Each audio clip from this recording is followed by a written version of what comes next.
കാടുകയറി സർക്കാരിന്റെ കോടികൾ. Oduvalli community health സെന്ററിൽ കോടികൾ ചെലവഴിച്ച് നിർമ്മിച്ച അത്യാധുനിക ഐസൊലേഷൻ വാർഡും കിടത്തി ചികിത്സാ കേന്ദ്രവും കാടുകയറി നശിക്കുന്നു. ഉദ്ഘാടനം കഴിഞ്ഞ് 2 വർഷമായിട്ടും കെട്ടിടം വെറുതെ കിടക്കുന്നതിൽ നാട്ടുകാരും പ്രതിഷേധത്തിലാണ്. 2024 ഫെബ്രുവരിയിലാണ് അന്നത്തെ മുഖ്യമന്ത്രിയായിരുന്ന പിണറായി വിജയൻ ഈ കാണുന്ന ഐസൊലേഷൻ വാർഡിൻ്റെയും തൊട്ടടുത്ത കിടത്തി ചികിത്സാ കേന്ദ്രത്തിൻ്റെയും ഉദ്ഘാടനം നിർവഹിച്ചത്. വർഷം 2 കഴിഞ്ഞു.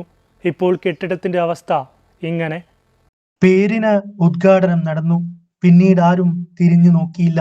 കെട്ടിടം കാടുകയറി. കിടത്തി ചികിത്സയ്ക്ക് ആവശ്യമായ ബെഡുകളുണ്ട്, ചികിത്സാ ഉപകരണങ്ങളുണ്ട്.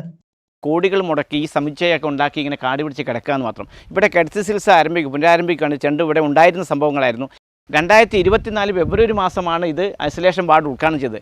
ഇന്ന് കാട് പിടിച്ച് കിടന്നിട്ട് ബിൽഡിംഗ് പോലും കാണാത്തൊരവസ്ഥയിലാണുള്ളത്. ഈ ഒരു അവസ്ഥ മാറ്റിയെടുക്കണമെങ്കിൽ ഇത്രയും സൗകര്യമുള്ള ഒരു ഹോസ്പിറ്റൽ അടുത്ത് ഒന്നുമില്ല. തളിപ്പറമ്പ് ഹെഡ് ക്വാർട്ടേഴ്സ് പോലും ഇത്ര സൗകര്യങ്ങളില്ല.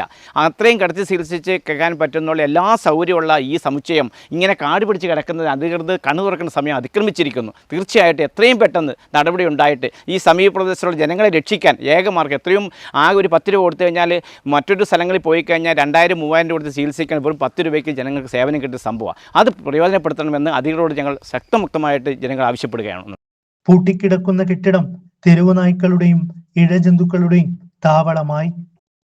ഈ ആശുപത്രി പണിഞ്ഞതിന് ശേഷം ഇവിടെ ആരും ഒന്നും പണിഞ്ഞിട്ടില്ല.